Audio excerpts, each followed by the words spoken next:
Bismillahirrahmanirrahim.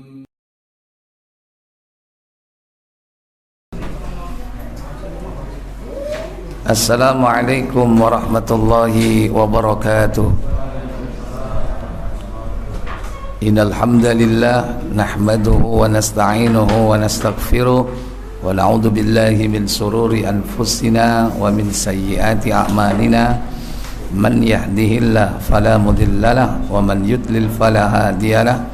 Wa asyhadu an la ilaha illallah wahdahu la syarikalah wa asyhadu anna Muhammadan abduhu wa rasuluhu la nabiyya ba'da. Allahumma salli wa sallim wa barik ala Muhammadin sallallahu alaihi wa ala alihi wa ashabihi wa man tabi'ahum bi ihsanin ila yaumiddin, amma ba'd. Bersyukur kita kepada Allah dengan ucapan khairud doa, alhamdulillah.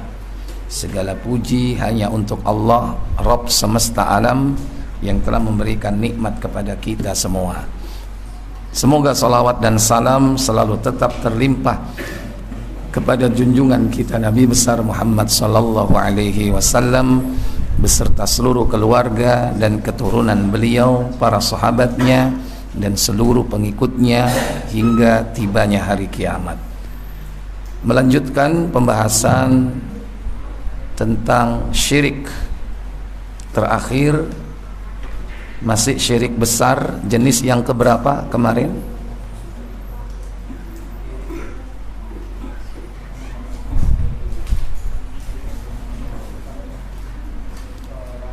Syirik di dalam berdoa, syirik di dalam niat, syirik di dalam ketaatan, dan syirik di dalam kecintaan. Sekarang kita memasuki syirik dalam ketaatan. Didasarkan atas firman Allah dalam surah At-Taubah, surah ke-9 ayat yang ke-31. Allah Jalla wa'ala berfirman,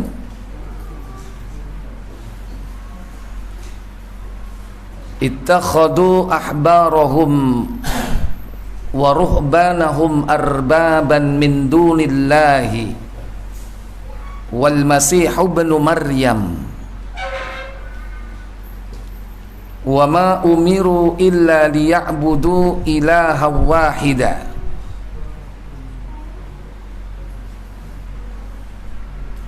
subhanahu amma yusyrikun la ilaha illahu subhanahu amma yusyrikun. Baik, surah At-Taubah ayat 31. Silakan, apa kata Allah Jalla wa'ala? Mereka menjadikan orang-orang alim Yahudi dan rohib-rohibnya Nasrani sebagai Tuhan selain Allah, dan juga Al-Masih putra Maryam, padahal mereka hanya disuruh menyembah Tuhan yang Maha Esa. Tidak ada Tuhan selain Dia, Maha Suci Dia dari apa yang mereka persekutukan. Ya, ittakhadhu ahbarahum, mereka telah menjadikan. Siapa mereka di situ? Yaitu al-Yahud wan Nasara. Menjadikan apa? Ahbarahum, orang-orang alim di kalangan Yahudi. Wa ruhbanahum, dan rahib-rahib di kalangan Nasrani. Ahbar minal Yahud wa ruhban minan Nasara. Rahib itu ahli ibadah. Ya, mereka cenderung beribadah walaupun nggak ada dasarnya. Makanya mereka orang Nasara itu disebut ad-dallin. Pinginnya ibadah, pinginnya beramal tapi nggak ada ilmu. Maka mereka sesat. Beda dengan Yahud. Yahud itu berilmu tapi tidak diamalkan. Makanya mereka dimurkai, disebut al-maghdub, yang dimurkai. Punya ilmu enggak diamalkan. Nah, ahbar dan rahib-rahib ini dijadikan arbaban, jamak dari Rabb, arbab, arbaban min dunillah, Rabb tandingan selain Allah. Wal Masihu ibnu Maryam, puncaknya adalah Isa bin Maryam, itu dari kalangan Nasara. Padahal wama umiru, tidaklah mereka diperintah illa, melainkan liya'budullaha, liya'budu, agar mereka mengabdi ilahan wahidan, ilah yang satu, yaitu Allah. Karena la ilaha illahu, tidak ada ilah kecuali Dia, Allah. Subhanahu amma yusyrikun, maha suci Allah dari apa yang telah mereka persekutukan. Ayat ini pernah dibaca oleh Nabi berkaitan dengan sahabat Adi bin Hatim ketika datang ke kota Madinah. Waktu itu belum masuk Islam. Antum coba kalau bisa dibuka tafsir Ibnu Katsir. Jadi ketika dakwah Islam itu telah sampai kepada suku At-Ta'i. Suku Ta'i ini rata-rata mereka beragama Nasrani. Pemimpinnya dulu bernama Hatim At-Ta'i, bapaknya Adi. Bapaknya Adi namanya At-Ta'i, terkenal dengan sikap kedermawanannya. Sehingga ketika Adi bin Hatim datang ke Madinah, itu menjadi buah bibir, menjadi pembicaraan para sahabat. Kisahnya, ketika dakwah ini sampai kepada suku Ta'i, beberapa kaum At-Ta'i tertawan, menjadi tawanan Rasulullah, termasuk kakak perempuan atau saudara perempuannya. Setelah ditawan, didakwai, masuk Islam, sama Nabi dilepas, pulanglah kakak perempuan atau saudara perempuannya.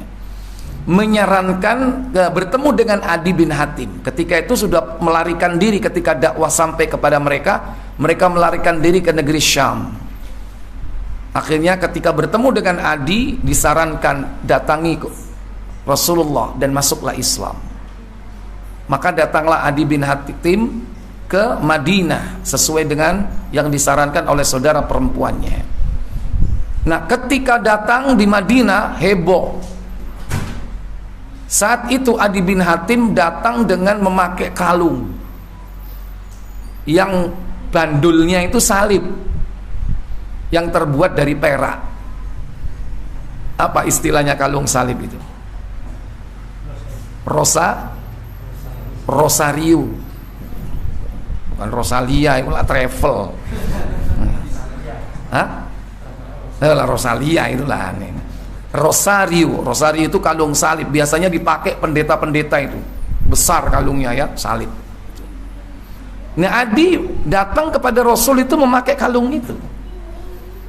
Begitu melihat Adi bin Hatim memakai rosario, kalung salib itu, lah Rasul membaca ayat ini. Ittakhadhu ahbarahum wa ruhbanahum, mereka telah menjadikan ahbar dan rahib-rahibnya sebagai arbaban, rob tandingan, min dunillah, selain Allah. Mendengar itu Adi bin Hatim gak terima. Tidak, katanya, mereka tidak bersujud kepada ahbar dan rahib.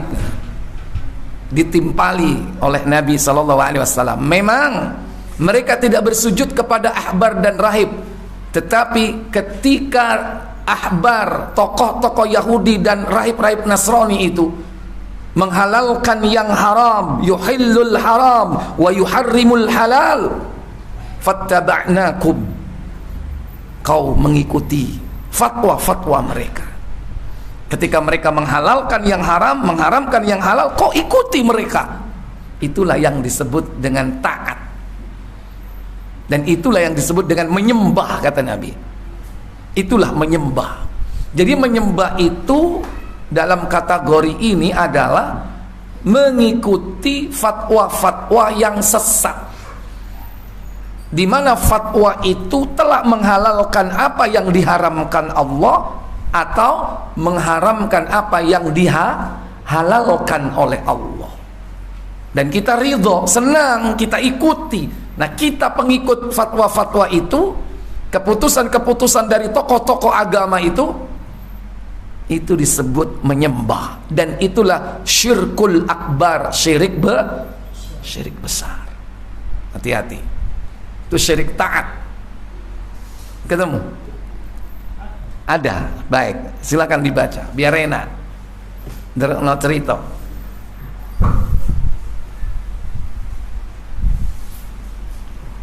Firman Allah, mereka menjadikan orang-orang alimnya dan rahib baik mereka sebagai Tuhan selain Allah, dan juga mereka mempertuhankan Al-Masih putra Maryam. Imam Ahmad, Imam Tirmidzi, dan Imam Ibnu Jarir telah meriwayatkan melalui berbagai jalur dari Adi Ibnu Hatim radhiyallahu yang menceritakan bahwa ketika sampai kepadanya dakwah dari Rasulullah SAW, ia lari ke negeri Syam. Sejak zaman jahiliyah ia telah masuk agama Nasrani. Kemudian saudara perempuannya ditahan bersama sejumlah orang dari kaumnya. Lalu Rasulullah SAW menganugerahkan kebebasan kepada saudara perempuan Adi bin Ibnu Hatim dan memberinya hadiah. Saudara perempuan Adi Ibnu Hatim kembali kepada saudara lakinya dan menganjurkannya untuk masuk Islam dan menghadap kepada Rasulullah SAW. Akhirnya Adi datang ke Madinah. Dia adalah pemimpin kaumnya, yaitu kabilah Ta'i. Ya, At-Ta'i, ya. Terus. Dan ayahnya yaitu Hatim At-Ta'i, terkenal dengan kedermawannya. Maka orang-orang Madinah ramai membicarakan kedatangan Adi Ibnu Hatim. Adi masuk menemui Rasulullah SAW, sedangkan pada leher Adi tergantung salib yang terbuat dari perak. Saat itulah Rasulullah SAW sedang membacakan firman-Nya. Mereka menjadikan orang-orang alim dan rahib baik mereka sebagai Tuhan selain Allah. Adi melanjutkan kisahnya bahwa ia menjawab, sesungguhnya mereka tidak menyembahnya. Rasulullah SAW bersabda, tidak, sesungguhnya mereka mengharamkan hal yang halal bagi para pengikutnya dan menghalalkan hal yang haram bagi mereka.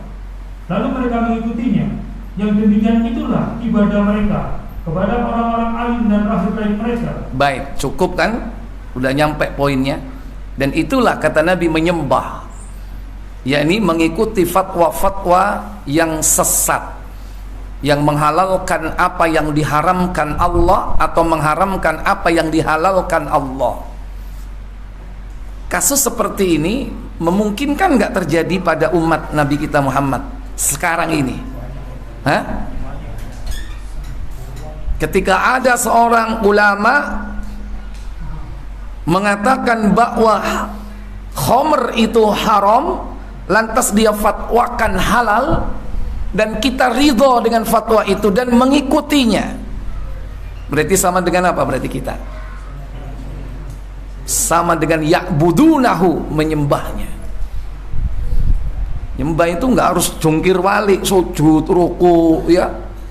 Termasuk mengikuti fatwa-fatwa, keputusan-keputusan tokoh-tokoh yang menyelisihi hukum Allah. Yang halal diharamkan, yang haram dihalalkan. Ikhwatal iman, aizakumullah. Jadi hati-hati. Orang pikir bahwa syirik itu hanya sekedar melakukan ibadah dalam bentuk ritual. Ritual itu ya ibadah-ibadah yang bersifat khas, ibadah mahdhah, yang diatur secara rinci, tata caranya, syarat-syaratnya, rukun dan yang membatalkannya. Tapi juga ingat bahwa menyembah itu termasuk mengikuti fatwa-fatwa penghalalan terhadap yang haram, pengharaman terhadap yang halal.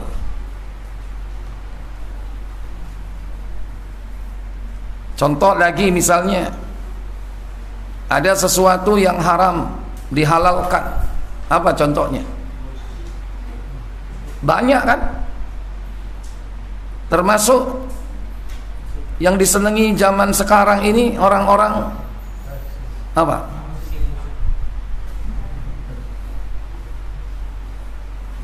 Yang mau tidak mau kadang orang tergabung dengan lembaganya.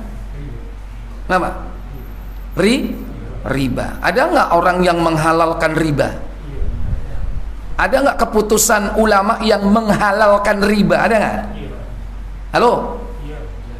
Ada.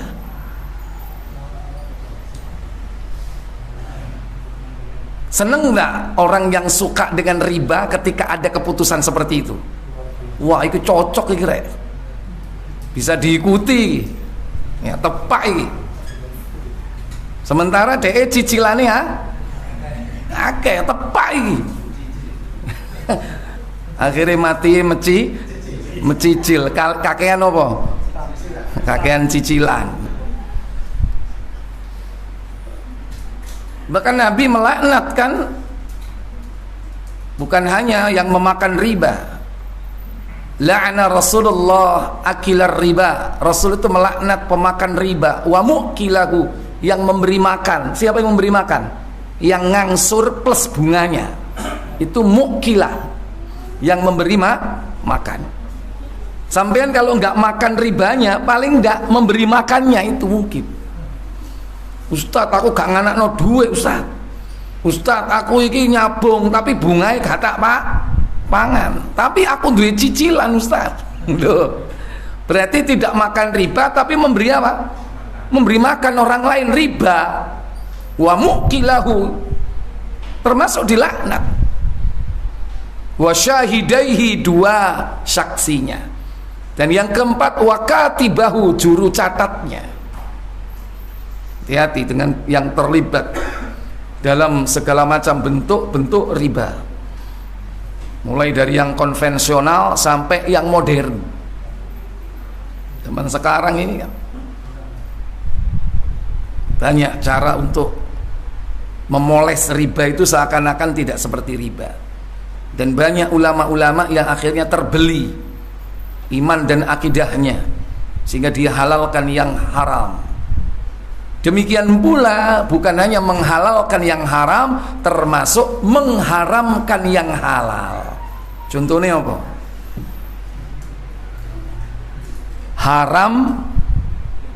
Halal diharamkan. Apa?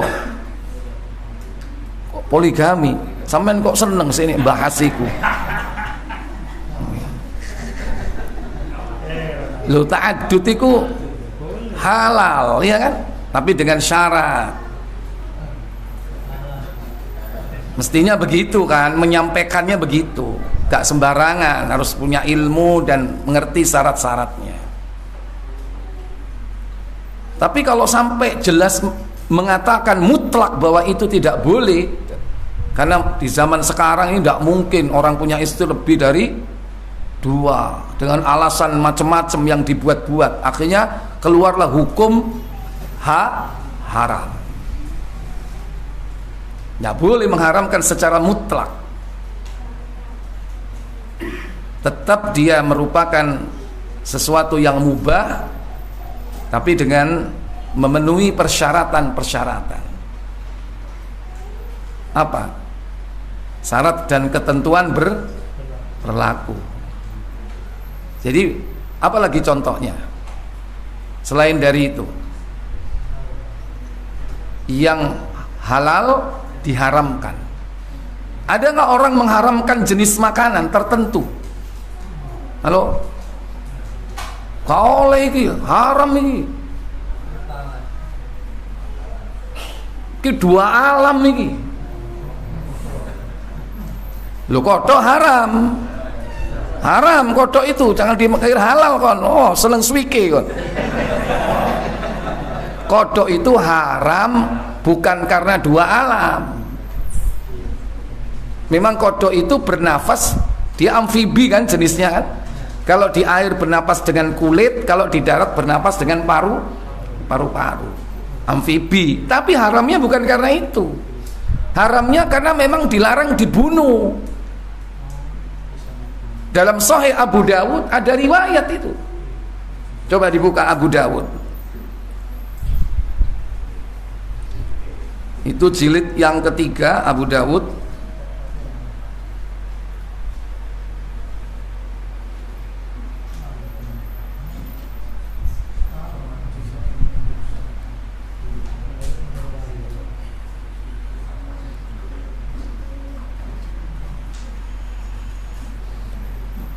Nomornya 5269.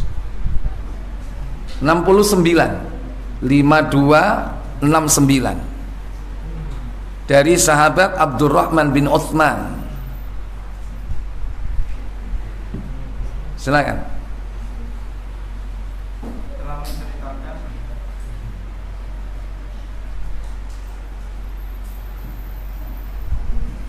Telah menceritakan kepada kami Muhammad bin Katsir berkata, telah mengabarkan kepada kami Sufyan dari Ibnu Abu Zid dan dari Sa'id bin Khalid, dari Sa'id Ibnu Musayyab dan Abdurrahman bin Utsman berkata, ada seorang tabib bertanya kepada Nabi SAW tentang kata yang dijadikan sebagai obat. Iya. Nabi SAW lalu melarang untuk membunuhnya. Iya, fanahahun nabiyyu sallallahu alaihi wa alihi wasallam angkat liha. Nabi melarang membunuh kata itu. Padahal tadi tabib ini tujuannya dijadikan apa? Obat. Lebih utama mana? Dijadikan obat dengan jadi suike. Halo? Lebih utama mana? Kalau suike kan untuk kenikmatan. Kalau obat kan untuk kan lebih darurat untuk Untuk yang darurat aja gak boleh, apalagi bukan darurat. Untuk enjoy ya, seneng-seneng mangan. Kok Purwodadi enak.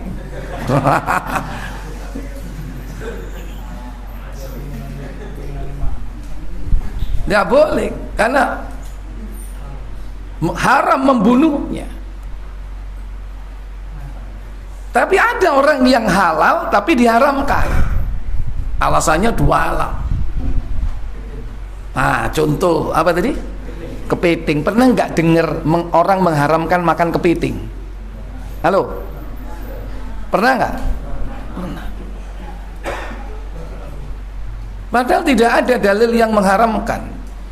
Kalau tidak ada larangan, kembali kepada hukum asal, bahwa segala sesuatu itu dalam urusan dunia mubah sebelum ada dalil yang melarangnya. Dasarnya firman Allah Al-Baqarah ayat 29, "Walladzi khalaqa lakum ma fil ardi jami'a thumma istawa ilas samai fasawwahunna sab'a samawat wa huwa bikulli syai'in 'alim." Apa kata Allah Jalla wa Ala? Al-Baqarah 29. Silakan. Dialah Allah menciptakan segala apa yang ada di bumi untuk kalian. Iya. Kemudian Dia menuju ke langit. Lalu Dia menyempurnakannya menjadi 7 langit. Dan Dia Maha mengetahui segala sesuatu. Dialah Allah alladzi khalaqa lakum, yang telah menciptakan untuk kalian semua ma fil ardi, apa saja yang ada di bumi, jami'a, semuanya. Asal hukumnya halal. Baru setelah itu ada dalil setelah itu yang mengharamkan. Innama harrama alaikumul maita waddama wa lahmal khinzir wa ma uhilla bihi li ghairillah. Atau bukan zatnya yang haram ditetapkan, di samping itu ada tata caranya. Mungkin yang tercekik, yang jatuh belum sempat disembelih, atau mungkin juga secara zat tapi tidak di Quran, dalam sunnah, yaitu apa? Keledai atau khimar yang jinak, dan setiap hewan buas yang bertaring.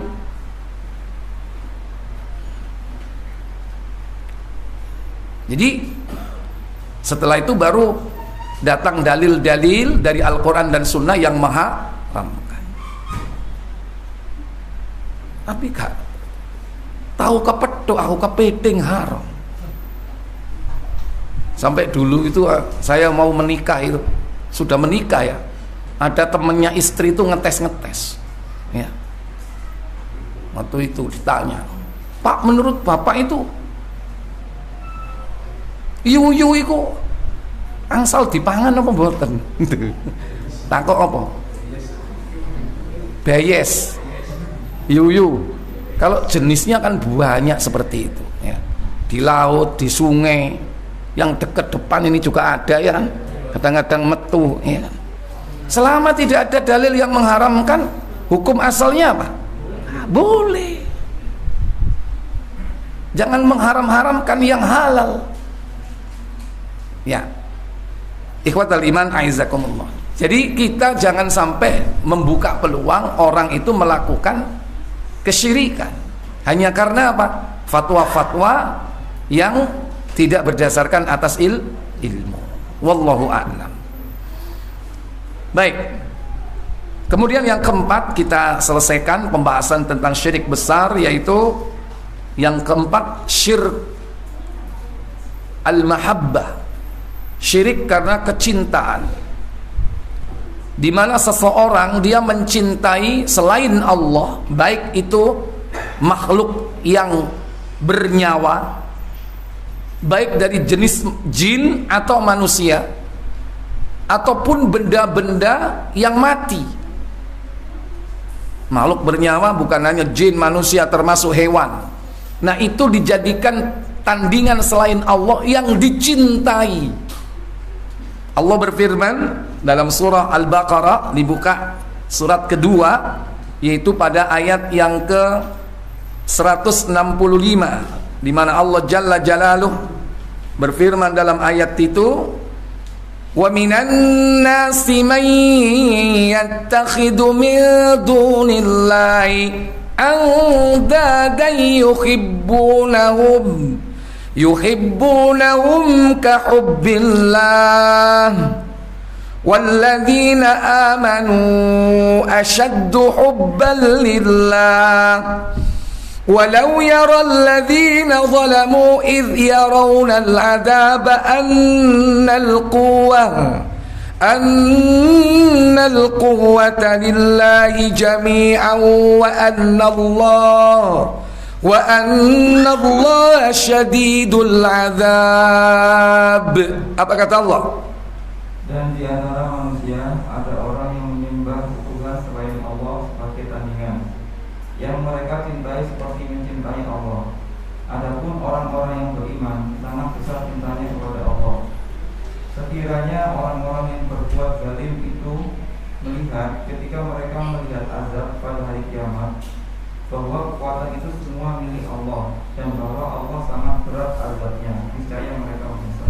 Iya. Allah berfirman, wan minan nasi, dan ada di antara manusia man, orang-orang yattakhidu, yang mereka menjadikan min dunillahi, yakni selain dari Allah tabaraka wa taala, andada, jamak dari niddan. Andada, apa itu?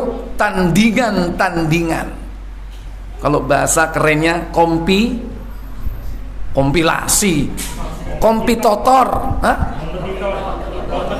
kompetitor ya. Oh, keliru pisan Ustaz. Kompetitor, ya. Ya yang penting gak ada kompilasi kula. Campuran ya kan? Ya.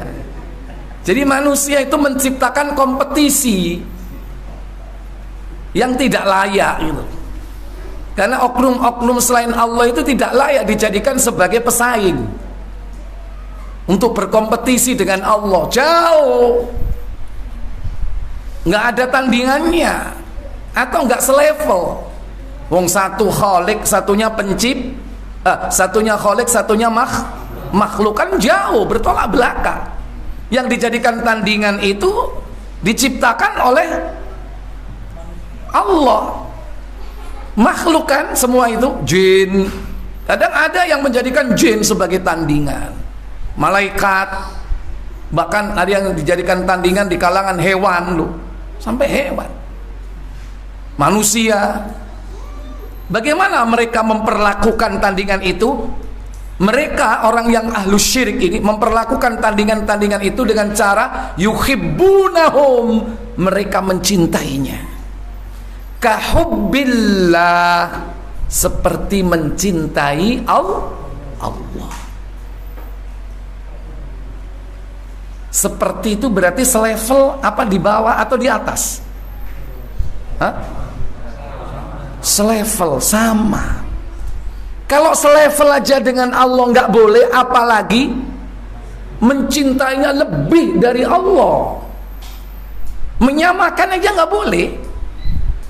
Yuhibbunahum, mereka mencintai tandingan-tandingan itu kahubbillah, seperti mencintai Allah.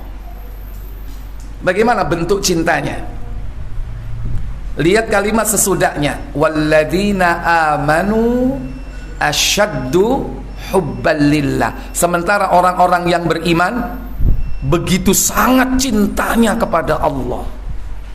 Kita lihat aja bagaimana orang beriman kalau cinta kepada Allah. Nah, begitulah orang-orang ahlu syirik dalam mencintai tandingan-tandingan selain Allah.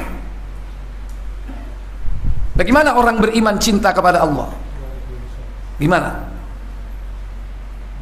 Ketika subuh dipanggil oleh Allah, as-salatu khairum minan naum. Apa yang dilakukan orang yang cinta kepada Allah? Halo? Halo? Bergegas kemana? Bangun ke kamar mandi, balik lagi tidur gitu, make pipis tok. Kemana? Bangun,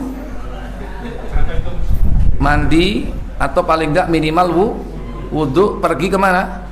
Ke masjid. Padahal ada nggak yang dicintai di rumah itu? Sementara ditinggalkan nggak? Siapa yang dicintainya? Halo? Istrinya. Ditinggalkan nggak? Ditinggalkan.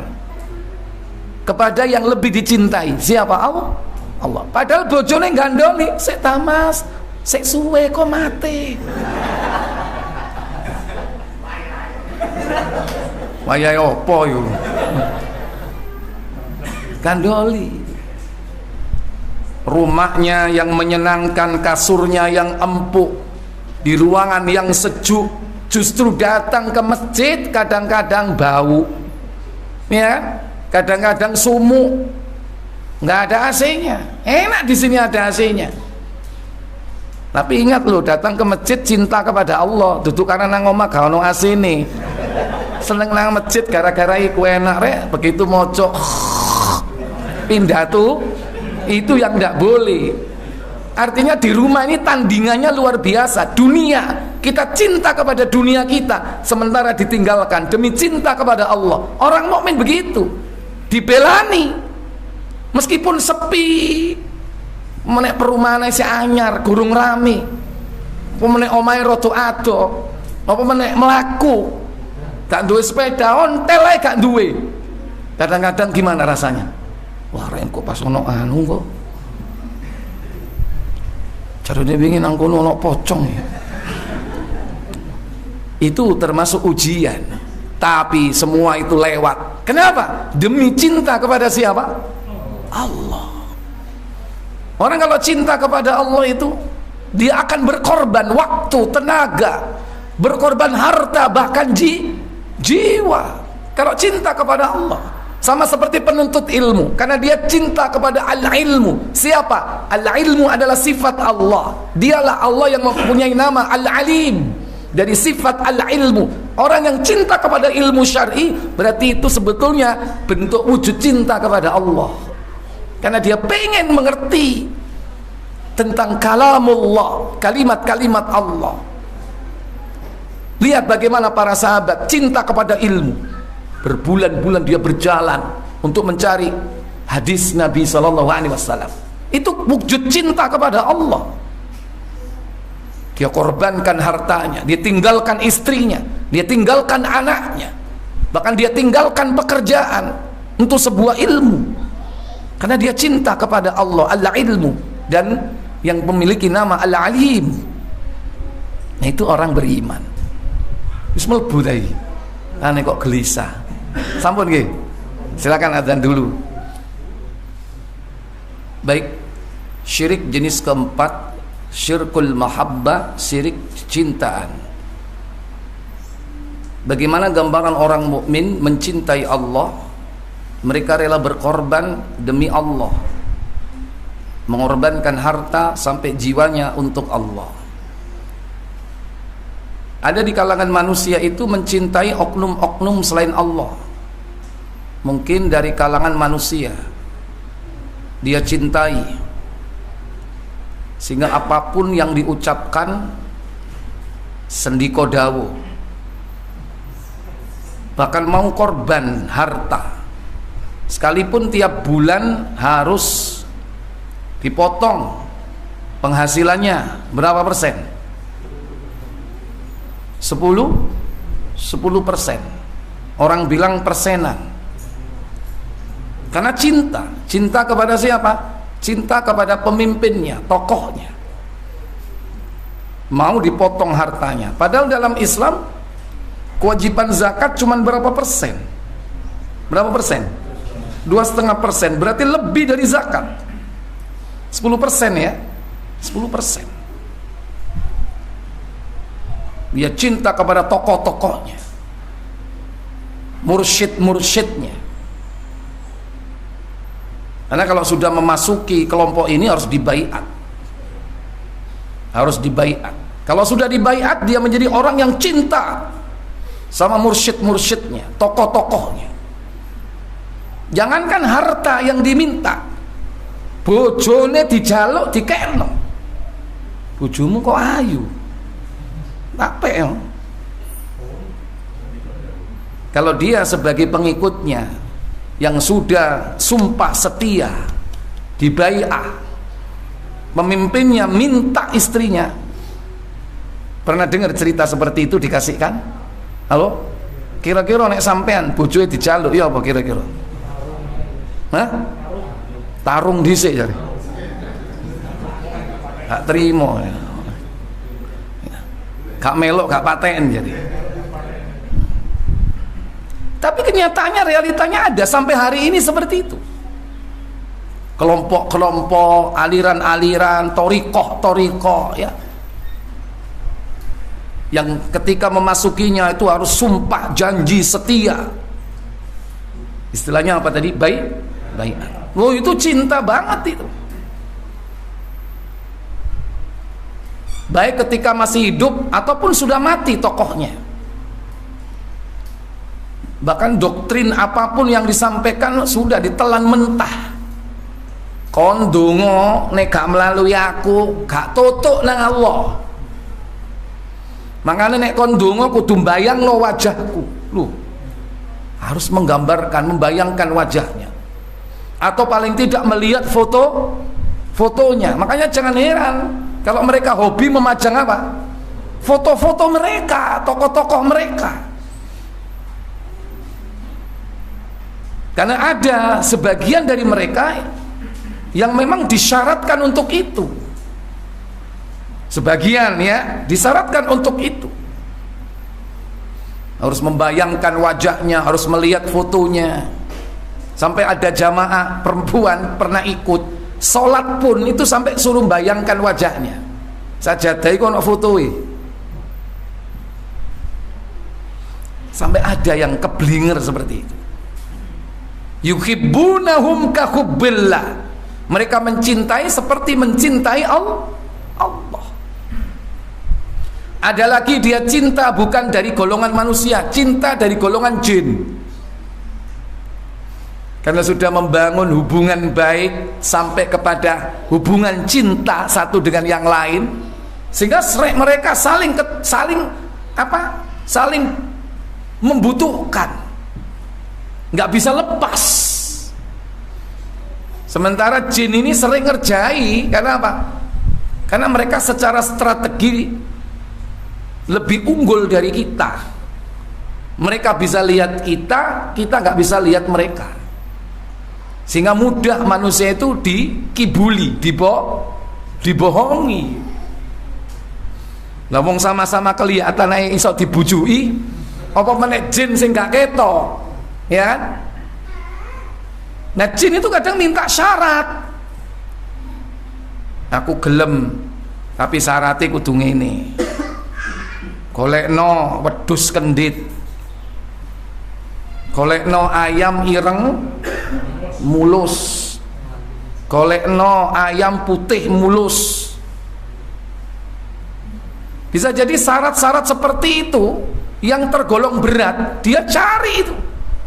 Dimana kalau ada kabar bahwa ada orang punya kambing dengan lingkar di perutnya warna berbeda, berani dibeli mahal. Dan yang punya roh iki wedhus larang iki. Gak kira diculno 2 juta, 4 juta. Sampai kadang ratusan juta karena umumnya dipakai syarat ini. Dan kalau orang sudah disuruh nyari syarat, dia punya duit, dia akan cari di mana saja sampai ketemu. Itu berarti dia berkorban apa? Berkorban untuk berhalanya, berkorban untuk yang dicintainya, berkorban untuk niddannya, tandingannya. Sampai dia mau mengeluarkan harta banyak, sampai dia nyari ke pelosok-pelosok, dan itu waktu, dan itu tenaga. Bahkan direwangi gelut, direwangi mati. Untuk tujuan apa? Sang kekasih. Padahal kekasihnya adalah jin. Tapi jin ini kadang pinter, dia merubah bentuknya ya. Kadang seperti orang cantik, kadang seperti orang ganteng, kadang seperti seorang ulama baju putih bersorban ya. Gede sorbane misalnya, terus ngelewer dawa kayak Superman, tongkate, jenggote dawa. Ada jenis jin itu yang bisa apa? Malih rupa. Apa istilahnya? Mendo. Hah? Bisa berubah-berubah. Itu ada jenis jin seperti itu. Dia bisa merubah wujudnya seperti tokoh-tokoh agama, seperti para nabi dan rasul, dan memberikan ucapan wejangan, wangsit, dituruti apapun sendiko dawu, dan itu dicintai, diharapkan kehadirannya, dipenuhi syarat-syaratnya, dikerjakan perintah-perintahnya. Kalau dia melarang sesuatu, dan dia pun mau mengikuti. Kau nek cinta aku, ojo mau keloni bojomu, lu dituruti sampai seperti itu. Atau kalau kau cinta kepada aku, bojomu gawe aku, khusus gawe no kamar malam Jumat misalnya kongkon melebu. Makanya orang yang menjalin cinta hubungan dengan makhluk jin itu kadang dia punya tempat-tempat tertentu yang memang dipakai untuk ritual. Dan ada di kalangan keluarganya mungkin ada yang dijadikan korban kalau dia nggak punya harta, dia nggak mampu menghadirkan syarat-syarat, sehingga apa? Syarat yang paling mudah anggota keluarganya, bahasanya apa? Dijadikan tumbal. Demi apa? Demi cinta. Cinta kepada siapa? Oknum selain Allah. Dari kalangan siapa? Dari kalangan jin. Nah seperti itulah cinta mereka kepada oknum selain Allah, sebagaimana dia cinta kepada Allah. Nah kita ini tidak boleh menyamakan cinta kepada selain Allah itu sama seperti cinta kita kepada Allah. Yang mesti, yang harus dilakukan adalah cinta kepada Allah itu harus diletakkan jauh di atas segalanya. Sebagaimana Nabi mengatakan, orang kalau sudah sampai kepada tingkatan Allah dan Rasulnya dicintai lebih dari segalanya, orang itu akan mendapatkan halawatul iman, lezatnya iman. Sebagaimana dalam riwayat Muslim nomor 22, Muslim yang mukhtasar aja, mukhtasar Muslim.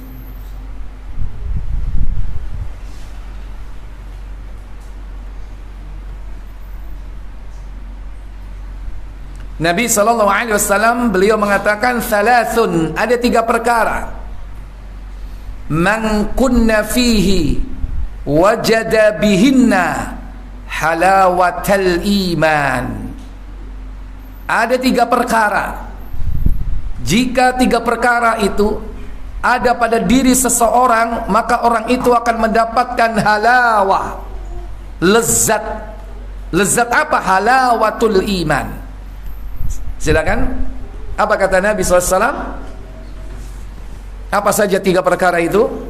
Dari Anas radhiyallahu anhu, dari Nabi SAW, beliau bersabda, 3 hal yang barang siapa dalam dirinya adanya hal itu, maka ia akan merasakan manisnya iman. Iya. Pernah nggak merasakan manisnya iman, Pak?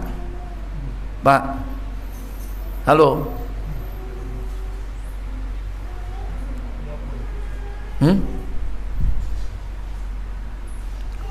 Salah satu sebab manisnya iman itu bisa jadi yang paling sederhana, itu ketika ada di depan kita konsumsi kemaksiatan berupa mungkin pandangan, dan kita mampu menundukkannya. Contoh, ada wanita terbuka auratnya, sampean numpak sepeda motor nang ngarepe ana cewek buka, halo, sampean nang buri terus apa diselip? Temen hah?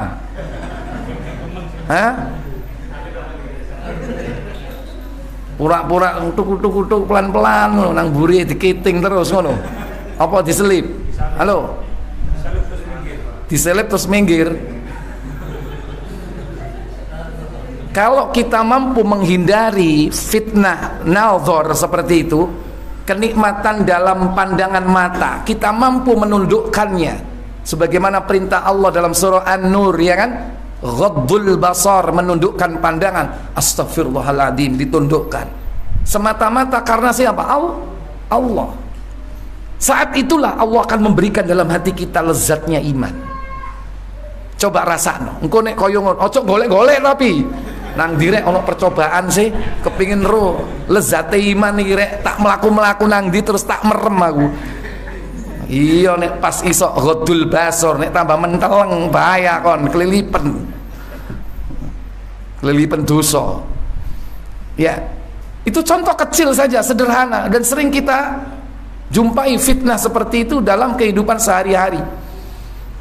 Lezatnya iman, ketika orang itu mampu menghindari nikmatnya maksiat, saat itu dia hindari karena Allah, saat itulah Allah akan tanamkan dalam hati kita lezatnya iman. Itu paling mudah, dan masih banyak yang lain. Secara umum dalil ini itu bagian dari mencintai Allah. Kenapa? Maaf, syahwat kita itu mencintai nggak yang seperti itu? Halo, seneng nggak delok kaya ngono? Wah, kalau menjengi munggah modun, ya seneng, syahwat kita seneng. Tapi kalau kita mampu menghindari, Allah akan ganti dengan lezatnya iman. Makanya Nabi bersabda, silakan, apa 3 perkara itu? Yang pertama, orang yang mencintai Allah dan Rasulnya melebihi cintanya kepada selain keduanya. Nah, itu yang akan diberikan lezatnya iman. Man kana Allahu wa rasuluhu ahabba ilaihi mimma siwahuma. Mencintai Allah dan Rasulnya lebih daripada selain keduanya. Jadi harus ditempatkan tertinggi dari segalanya. Sebagaimana ayat Al-Baqarah tadi kan, menyamakan cinta kepada selain Allah dengan cinta kepada Allah aja nggak boleh. Apalagi meletakkan cinta selain Allah itu lebih tinggi. Yang benar itu Allah harus diletakkan lebih tinggi dari yang lain. Yang kedua, apa kata Nabi? Orang yang mencintai orang lain semata-mata karena Allah. Wa ayyuhibbal mar'a, dan tidak mencintai orang lain, la yuhibbuhu illa lillah, melainkan karena Allah. Jadi kalau kita mencintai orang lain itu dasarnya karena Allah. Mencintai istri karena siapa? Karena cantiknya atau karena Allah? Halo? Karena Allah. Karena cantik temporer, dia akan sirna, ditelan waktu, dan gak lama. Pirang tahun kira-kira? Gak suwe. Wanita juga begitu. Ibu-ibu mencintai suami karena Allah enggak? Halo Bu, ono ngono lho. Jenengan cinta ten garwanipun niku karena Allah napa mboten Bu? Bu, karena Allah napa karena duwike? Halo, saestu Allah. Kok nek gateke dhuwit merengut napa mboten?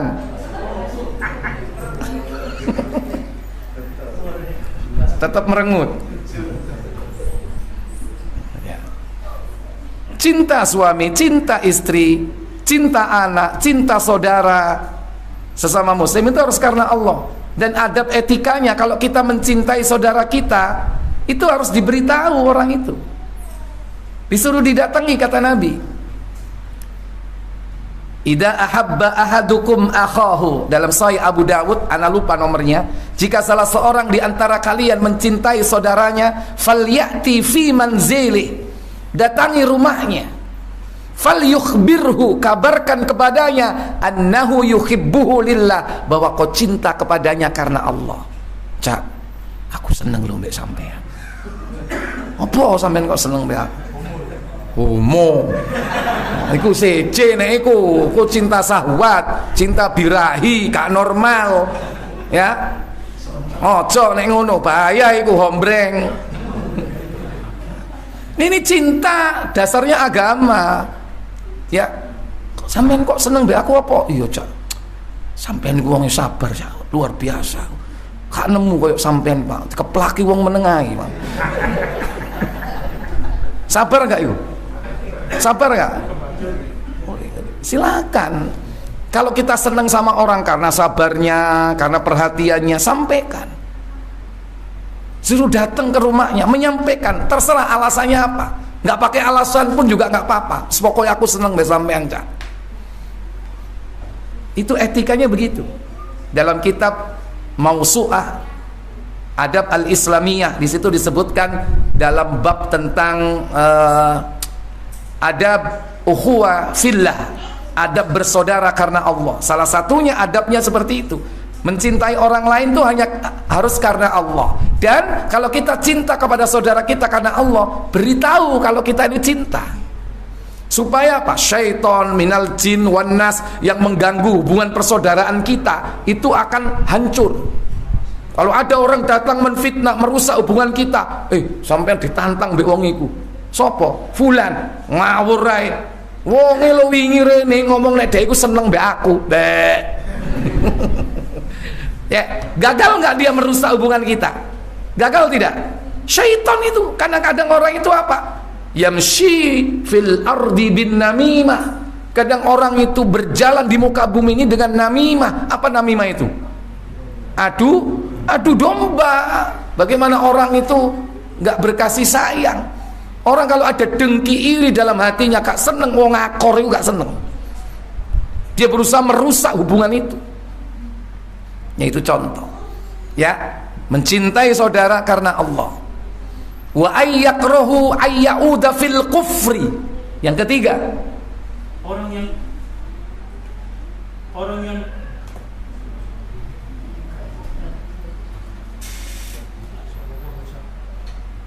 yang enggan kembali kepada kekufuran setelah Allah menyelamatkannya, sebagaimana ia enggan untuk dilemparkan ke dalam neraka. Iya, benci kepada kembali kufur, sebagaimana dia benci dicampakkan oleh Allah ke dalam neraka. Makanya kalau orang sudah hijrah harus benci kepada masa lalunya. Orang itu akan mendapatkan lezat manisnya iman. Dulu kalau dia hobi misalnya minum khamr, setelah dia hijrah dia harus benci kepada khamr dan para peminumnya. Tak boleh dekat-dekat lagi, benci kepada perbuatan kufurnya. Jadi kita benci dimasukkan ke dalam neraka, semua pasti nggak suka. Seperti itulah dia benci kepada kembali kufur, kembali bermaksiat. Maka orang seperti itu akan merasakan lezat dan manisnya iman. Maka jangan kembali lagi ke komunitas lama, nanti akan tumbuh lagi itu kebiasaan buruknya. Baik, Para ibu, para bapak, saudara-saudari sekalian yang dirahmati Allah Jalla wa'ala. Jadi syirik besar yang ketiga syirkut ta'ah, dan syirik yang keempat syirkul mahabbah. Kedua-dua syirik ini sangat mungkin terjadi, yakni pada kita kaum muslimin. Maka kita diperintah untuk waspada dan berhati-hati dari jenis syirik seperti ini. Semoga Allah Jalla wa'ala menyelamatkan kita dari jenis syirik seperti ini. Ya, jadi 4 sudah kita bahas jenis syirik besar. Maka berikutnya yaitu syirik kecil, yang insya Allah nanti kita akan bahas pada kesempatan yang lain. Sebelum saya tutup, saya beri kesempatan untuk tanya jawab, silakan.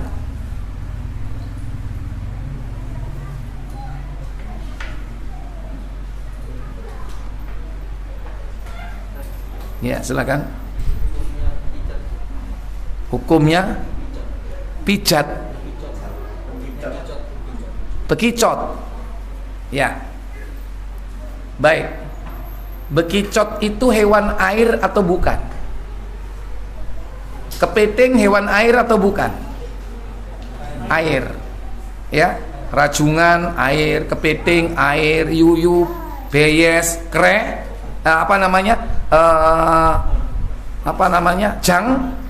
jangkang, itu semua air nggak? Walaupun kadang-kadang dia nongol di darat, tapi bisa lama apa enggak? Bisa lama? 2 hari? Nggak bisa. Berarti kalau nggak bisa lama di darat, berarti hakikatnya hewan apa dia? Hewan air. Kalau hewan air, maka status bangkainya halal. Halal.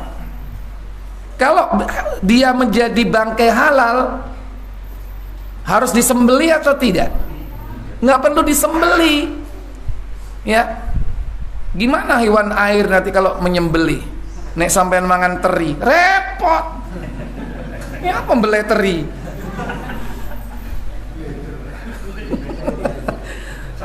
Wes teri, anake teri bisa. Ya apa anake teri? Ya, hewan air nggak perlu disembelih karena bangkai pun halal. Sekarang hewan darat, untuk mengkonsumsi hewan darat seharusnya harus diapakan? Disembelih. Aku takok, kan beli bekecot ya apa? Halo, endi gulune? Ya kan? Dan yang makan bekecot O2, yong, bener. Mas kadang-kadang are-are nek gak O2 RW. Istilah-istilah ini. O2 bekecot misalnya. Seandainya yang makan, saya tanya, dibeleh nggak? Hewan yang tidak disembelih berarti dia mati.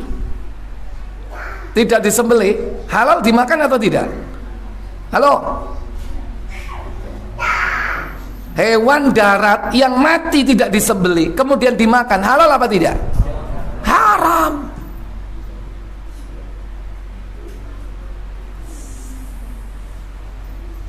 Loh Ustaz, nek belalang itu memang kekhususan, bangkainya adalah halal. Dan sebetulnya bukan hanya belalang, tapi ada nama-nama yang lain yang sejenis belalang. Apa sejenis belalang? Jangkrik. Oleh nggak mangan jangkrik? Boleh, sejenis belalang. Sing biyen mokdu, saiki mau krengseng. Sampean biyen yang suka ngedu jangkrik kan? Iya kan? Mari ngono nek mati sirahe diprotes, dikai kili, iya kan? Ya, nek nakal gak menang dijantur kan? Loh, kok apal? Pelaku biyen niku. Oh, aku yo menangi cilik. Makane wong biyen niku bahagia timbangane arek saiki. Dolenan jangkrik mbek HP. Iya kan? Gak iso jantur deh. Dulu. Dan saya berhenti dulu itu kenapa? Delok komik bergambar surga neraka.